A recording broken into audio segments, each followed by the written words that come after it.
This is the second conversation with Don Anderson, which was taped in his home in the spring of 2009. And in the first interview, you heard about his growing up in Chicago and his going to Purdue and then his going off to war. We pick up that conversation in the living room as he references the Great Depression and then takes us on in through his early life, his move to Roswell, and his business interests. The Great Depression, you want to talk about that? Well, I was 10 years old when the stock 1929 market crash came. And the crash had, and the following depression was almost daily interest in our house because my father, being an officer in the largest bank in the Middle West, was talking about us across at the dinner table just every evening. And things got worse and worse, and Roosevelt was elected, and when he took over, things were so bad about people running, taking their money out of banks and banks failing, that he declared a kind of a bank holiday. All the banks in the country were closed, and I don't remember whether that was 4 or 5 or 6 days, but during that time, my father's bank, the First National Bank of Chicago, took over 2 large banks in the Middle West. And when the banks reopened again, they feared having not only their own depositors line up outside the door, but from the other 2. And during the closure, they built teller's booths. You know, there used to be cages with brass bars, and the bank workshop, I made about 100 of these things and set them out in this big, huge bank floor. And the day of the opening, rather than let people line up outside, they welcomed them inside to wait till bank hours. And then when the bank was actually open, there were these hundreds of places you could go to get your money. And so they didn't have a run on the bank. It was people looked around and decided maybe it's a good place. There was no line out front, so they said, yeah. As a child, you said you were 10. What was the impact it had on you emotionally, psychologically? Well, I was only 10, so I guess I missed a lot of that. I was just a kid running around, but very much aware of it. You know, just outside or wherever you were, it was evident that people were without jobs or in dire straits, and the whole atmosphere was that way. So you didn't have to be a very keen observer to be able to sense that. So at 10, you were living, you could see the fear and the apprehension and the people out of work and all of it. Oh, yes, very much unfolding before you. Right. We talked with you about your early life, and you were at Purdue University, and you ended up in a craft shop that was very important to you. Right. And that shop was important to you for 2 reasons. One, you began your career as an artist, right. But 2, you met your first wife. That's right. Purdue was purely an engineering school. There was no department of arts or anything. So that my total experience was in that craft shop, and it was run by quite a remarkable guy who was underemployed but could take any kind of job, and that was Bob Parks. He was a graduate of John Herron Institute in Indianapolis and MFA degree. And I was probably the only person he ever encountered in the craft shop who could go beyond just puttering and making things there. And he interested me in painting and kept encouraging me. And from that day on, I've been a painter just right up to the present.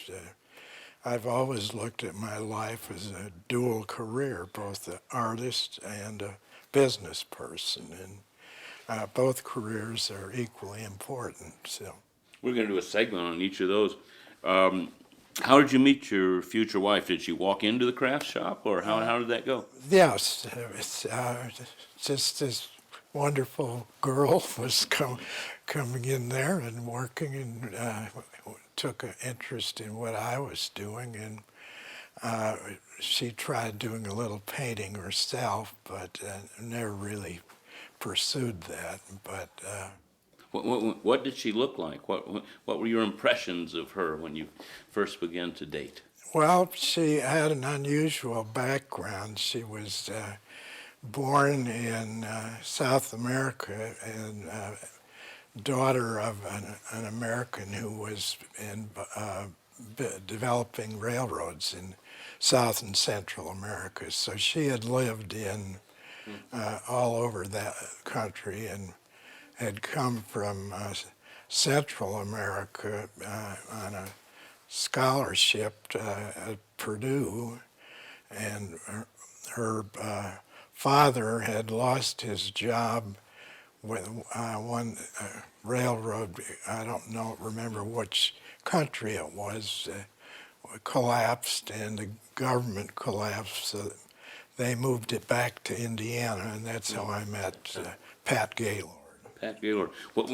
Again, what did she look like? How did you feel? What was her personality? Well, she was a short, very pretty blonde girl, and just kind of woman I've come to realize that I wanted to marry, and that's so. We saw each other. We met in my senior year, her freshman year. So when I graduated and went in the Navy, I only saw her when I was on a leave or something like that. And between my second and third ship, we were married and lived in New Orleans for a month while I was commissioning that ship. It was a new ship, and we commissioned in New Orleans and sailed off for the Pacific. So you come back. How long were you gone in the Navy after you were married? Let's see, a little less than a year. A little less than a year. You come back, you collect her up, and you move to Roswell. That's right, yes, right. What were her first impressions of moving here? Well, we came here, it was kind of an experiment. My brother and I together had invested in the business in Artesia, oil refinery. And I didn't know for sure whether that's what I wanted to do or not. So we came here and grew to like it, and I developed a part of the business that was interesting to me. I was in the exploration and production part of it. My brother was in the more interested in the refining and marketing part. Before we get into the business part, I'd like to, if I could, sir, come back to the family part. So you, a newly married couple, Yeah, right. plop down here. You've been at sea. You've been living in New Orleans. Yeah, right. How did your wife react to your life choice to go into gas and oil and move to Roswell? Well, she liked it. We both liked it very much. You know, it was it's just a totally different experience from her being born and raised in Central and South America, and this is a kind of a desert place, but we just fell in love with it. So right away, no transition problems. Children came into the picture. How soon and how many and all of that? Well, 3 children. Sarah's the oldest. She was born in 1947. Then Donald Jr. was born in 1950, and Joseph in 1953. Okay, so you've got a big brood there, and did your wife stay home and raise the kids? Is it? Yes, right. Yeah. It's sort of the baby boom nuclear family raising stuff. And where did you live in Roswell? Well, we lived right in this house, or this house has changed very much since then. This central living room part was built in 1900. And as you explore around this house, it's very much bigger than it was then.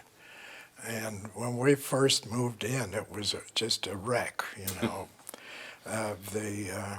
There was no heat and no hot water. And that first winter, we survived having kerosene heaters with stovepipes going out the windows, and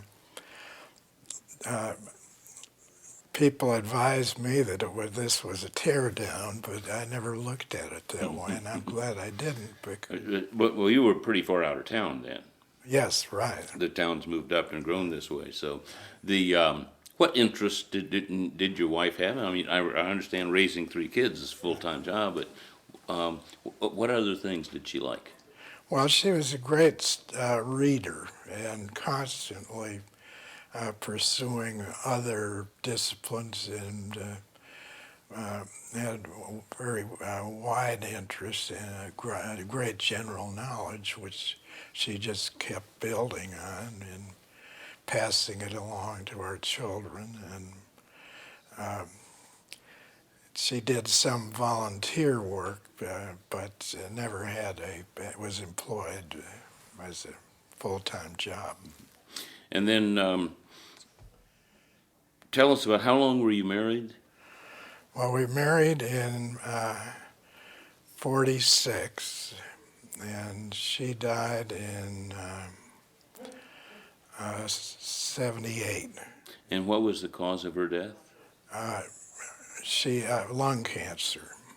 And how long was that a struggle? Did she was it a quick death, or did No, it lasted over about 2 years, and actually most of that time she was healthy enough so that we traveled and made a trip on a sailboat to the Galapagos Islands, and I did other adventurous things like that. And the last one was a canoe and camping trip in Yellowstone Park in the fall, where the park had pretty much closed, and we had that old Yellowstone Lake pretty much to ourselves, never saw another soul, and we were just going from one arm to another of the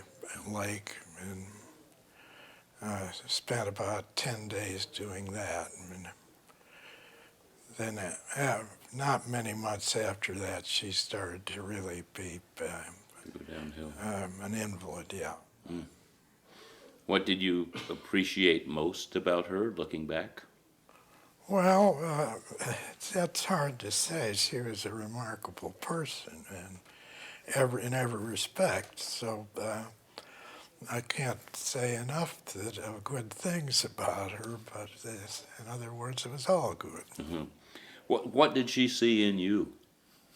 Well, I was maybe a little more adventuresome and innovative, and she appreciated my abilities as an artist, and I followed that career with great enthusiasm, and we just were a couple that were ready to raise children and enjoyed it so very much, and just passing our ideas and thoughts on to them. And we, when the children were small, we would make long trips during the school term and take the children out of school and go off for a month or two to Europe or North Africa, or just all kinds of places, and making them each write a daily journal, and then tutoring them in their math or whatever was necessary, so that when they came back, they got back in school before the end of the year, and seemed to be caught up and doing all right. So we lived as a family in very different, some places on ships and some on just small rented cottages in Greece and places like that. So they had a wide bringing up too. That sounds a little bit like how your father would take the boys off for canoe trips and stuff. So Yes, right. sounds like a pretty usual, normal, healthy sort of growing up out in the American Southwest. Right, yeah. Let's go back then. You started in the gas and oil business with your brother. Artesia is about 30 or so miles south of here, and that's oil and gas company. So you said that he took one part of the business, which was Refining and marketing. refining and marketing, and you took the exploration side? Yes, right, yeah. Okay, so what do? You show up, you're just out of the Navy, you've got a new bride, and you decide to go into exploration. Do you know anything about it?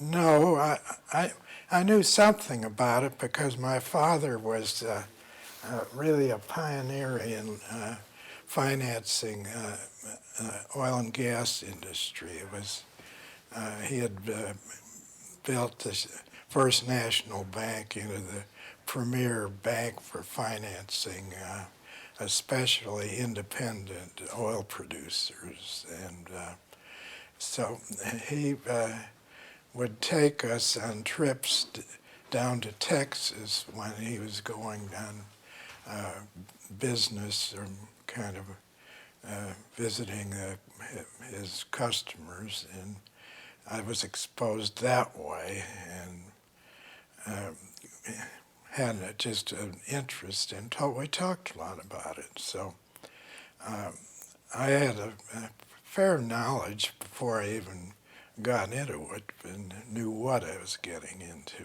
Yeah.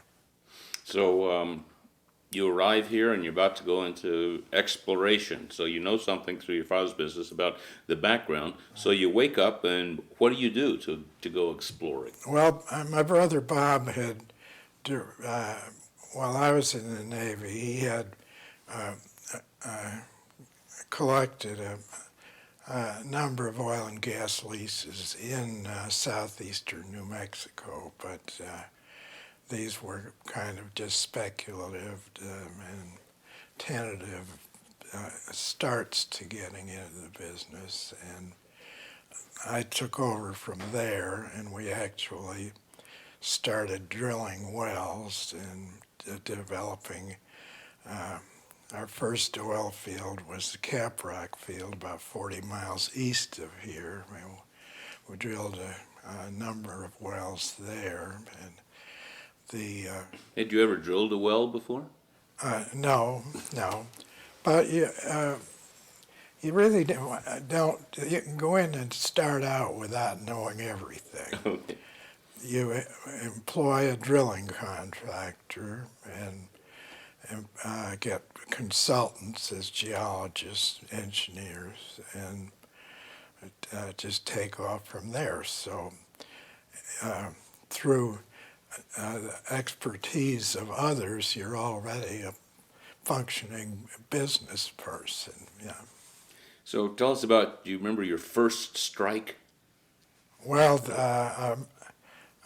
there were smaller ones, but the first real big strike was we had put together a very large leaseholding east of Artesia, about 40,000 acres, and together with Standard of Indiana, our partner, we drilled the discovery well of the Empire Abo field. And that field turned out to be one of the giant oil fields of America. And a giant oil field has, the measure is anything with 100 million barrels or greater. And Empire had a recoverable oil of 300 million barrels. So 300 million. It was a major find. And about what year was this? That was about 1957, I would think. So this makes you a wealthy man at a young age. Well, but we didn't really have any. We knew we had a great thing, but as far as putting money in our pocket, it was not until 1963 that we sold the company.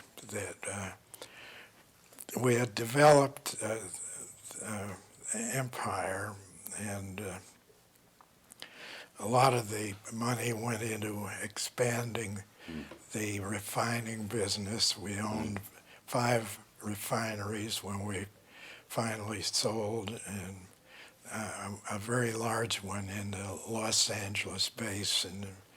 By then we were importing oil through our own offshore installation off Long Beach, coming from the Middle East. And so a lot of the early money went into refining and marketing part of it. Okay, you're taking some big leaps for me here. You moved your family to Roswell. You got 3 small children. You go out to Caprock, which is maybe 5-10 miles out to the east of here, and then you hit a larger strike, and all of a sudden you're talking about developing fields in Los Angeles and importing oil. How do you wake up one morning and say, gee, let's go do that? Or? That was my brother's function, refining and marketing. At the same time, I was carrying on the exploration and production, but that kind of took a single purpose of developing the Empire field, which was kind of routine, moving rigs from one place to another, and eventually 300 wells were drilled there. And wow. That the big infrastructure, we had to build a huge gas processing plant there and build the pipelines out. But so that was the role I played while he was developing the rest of the company. I'm sorry.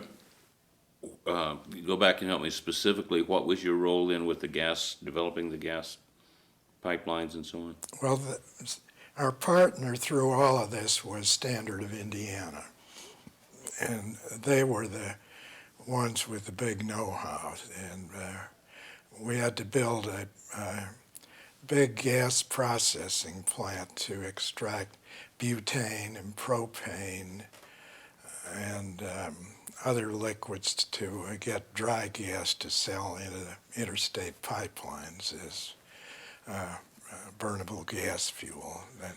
So you're exploring fields in wider and wider ranges. Are you're going out there and?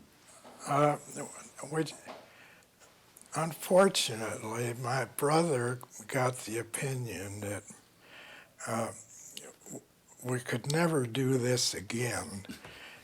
And so he kind of lost interest in that side of the business. And I carried on. We did develop other small fields in southeastern New Mexico. And at the same time, I had taken a very strong interest in the Rocky Mountain region and the northern Rockies, and we had acquired some properties up there. And when Bob and I sold the company in 1963, I started my own business headquartered in Denver, and that's where I've been ever since.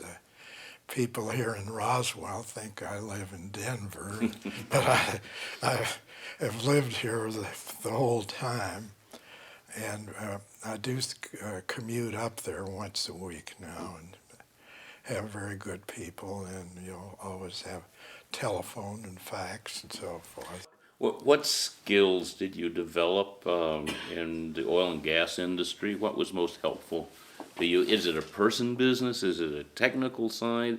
How do you go about amassing all of this? Well, just having a general knowledge of how the exploration and production is done is the main thing, and then to be able to make judgments on risk-taking, because at one time I drilled 28 dry holes in a row up in the Rockies, and the miracle to me is that I've still drilled the 29th, and I'm still in the business. But it's very easy to just overextend or be taken away with it and just flat go bust. And I've known a lot of really good people who've done that, but I've managed to measure my risks so that it hasn't happened to me. Right.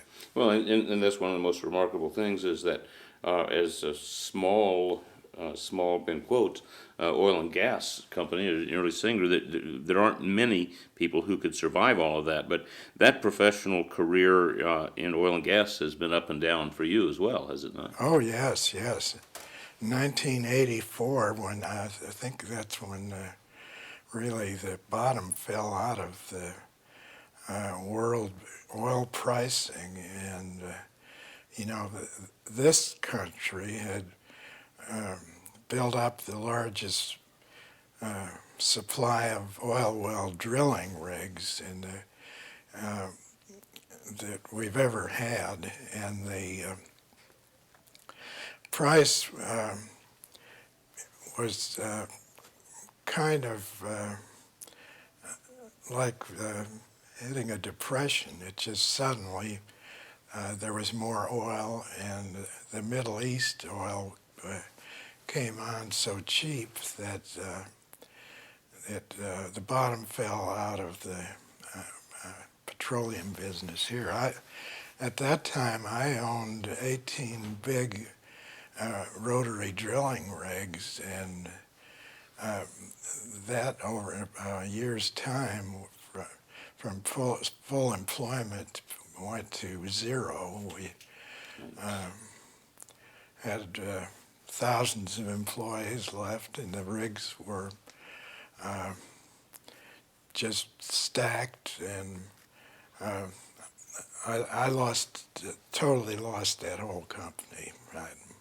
So that's 40 years after you come back from World War II, and then to see it all vanish, that must have, how'd you get through that? Well, you just day by day get along. there's one thing I also got into the uranium business, and about long after we had discovered the Empire Field, and this was a company that my brothers and my company merged with another one and owned half of it, and then within a few years we had bought out and owned all of it. And this was a uranium mining and milling company, and there were hard rock underground mines. Where there was one at Boulder, Colorado, the principal mine. Then there's one at Moab, Utah, and the other was in the Grand Canyon. And just as a kind of interest, the one in the Grand Canyon was a spectacular one. And the permits had been for the mine had been issued by Theodore Roosevelt. We had the original documents, and the mine was spread out through about the lower 300 feet, or 3,000 feet from the rim.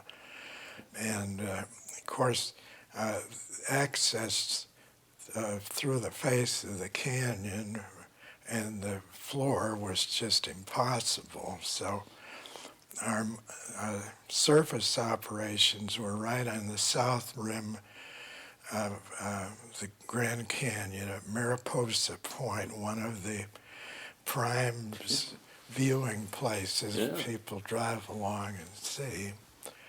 And the big mine head frame was right on the edge there, but had been separated off enough by the national park to where it was, from a distance you could see this big thing, but just driving by it was not too apparent that it was there. But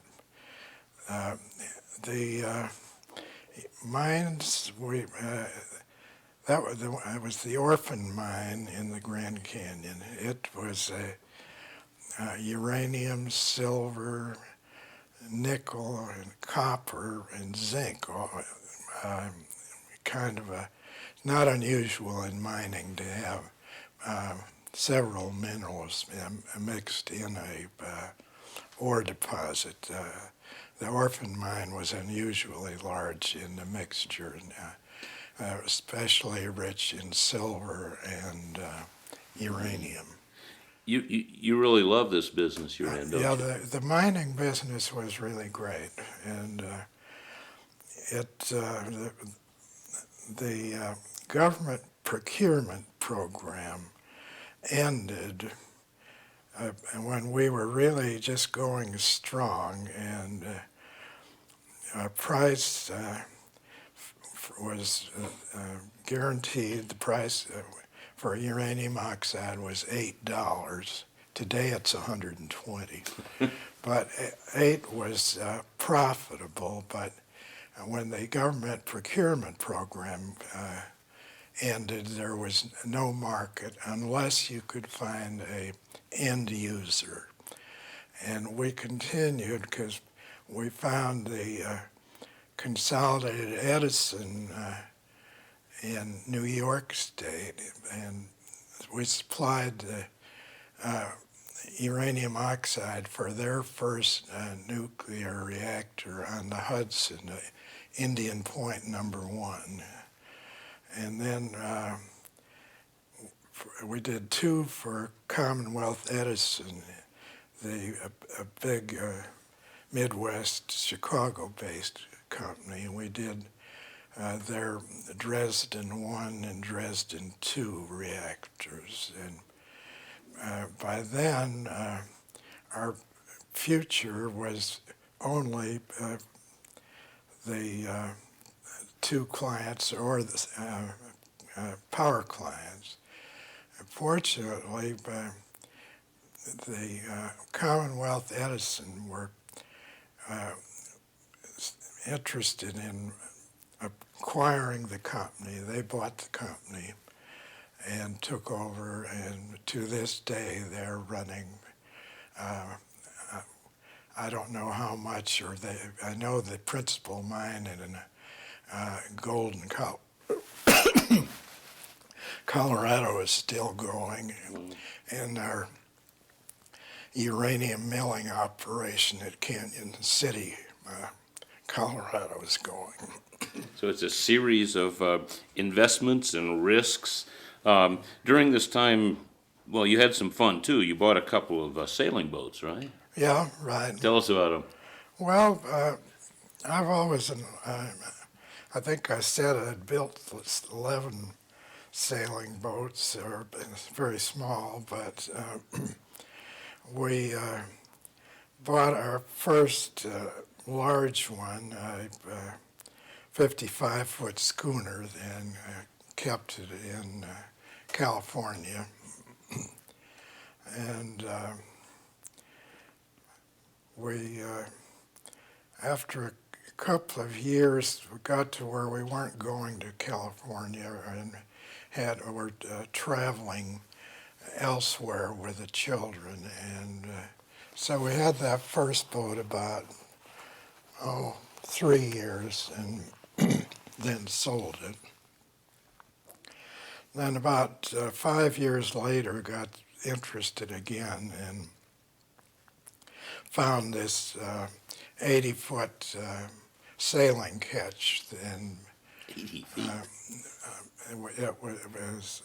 It was in Miami at the time that I bought it, and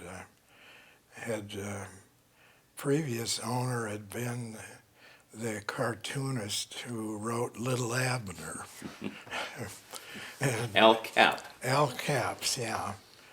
And the name of the boat then was Dragon Lady. I don't know where that came from, but we sailed that boat around through the canal up to San Diego and kept it there for 3 or 4 years, and then finally sold it too. You're leading a rather different life than most of us lead by this point. You're talking about sailing and around through the canal and with your family and traveling all around. So you had some freedom from your business investments. Right. And so you took advantage of that. What else did you do? How did you spend your time that was fun? Outside the art world, we want to get back to that later. Well, we did a lot of mountain and hiking in various parts of the world, and traveled to unusual places like Soviet Central Asia. We spent 2 months with our children there under amazingly primitive conditions. And most of that time was in the Soviet Union, when it was even hard to get into the country, and you had to constantly be under the supervision of an in-tourist guide. And as we traveled around, if the guides didn't go with us, we were met at another destination with a new guide. And the guides were really afraid of us because they were always subject to being too friendly with the Americans, or as far as secretive, hell, they didn't know anything about the country. They couldn't. But that's the way it was just an amazing experience of how everyone was afraid of everyone in a new experience. Like in hotels, the telephone room would ring like at 3 a.m. and you just on the end of the line hear somebody breathing, and all they want to know is you're in your room. and, and annoyances like that, but we traveled all through that country. Now it came out of the Soviet part into Afghanistan, which at that time was a pretty primitive place. What year are you in Afghanistan? 1962 or something like that, maybe. Can't have been many Americans running around Afghanistan. No. Their presence there was, there were Soviets trying to improve the country. There were Americans doing infrastructure, both countries, and I guess looking forward to when they could have more influence there. Not unlike today. We'll come back to that. Do you consider yourself an adventuresome or adventurous person? Well, I guess I was. I never looked at it at the time as much as looking back at the experience, I'd say yes. Well, how did you decide to take your family to Russia and into Afghanistan? We were just looking at places we hadn't been, and it was a remarkable experience. You seem a very even-keel person, yet you're talking about enormous risks of 28 dry holes, which are very expensive. Means you drill down, everything's there, and you don't hit. And drilling the 29th, I think. Do you see yourself as kind of a level person? I think so, yeah, right. I'm not a big-time gambler or anything like that. Well, you are. Well, that's true, but that my gambling is limited to my business, and right. And so inside, you're good at risk management. With those emotions and fluctuations up and down, was it your art that gave you an outlet to that? Because there had to be enormous pressures involved. Well, the art and the businesses just thrived side by side, and people would ask me, well, how can you find time to do this and that? And really, the thing is, if you want to do something, you find the time for it. And so it was pretty easy to me to do that. To do it. Well, going back as we wrap up this second interview, when you hit that big strike, the big field where you knew that your life was about to change, you'd secured security for your family, and was that a sudden thing? Was it a matter of elation? Was it fear? How did you realize that suddenly everything was going to change in your life? Well, it didn't happen that fast because the initial discovery, the Empire Field is a huge bioherm coral reef covered with about 5,000 feet of overburden.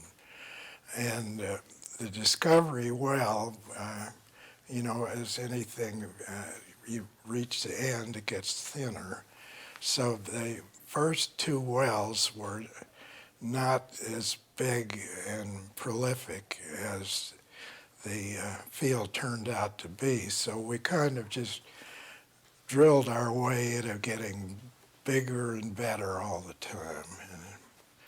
So that must have been quite something, though, over the 3 or 4 years to realize what you had. Yeah.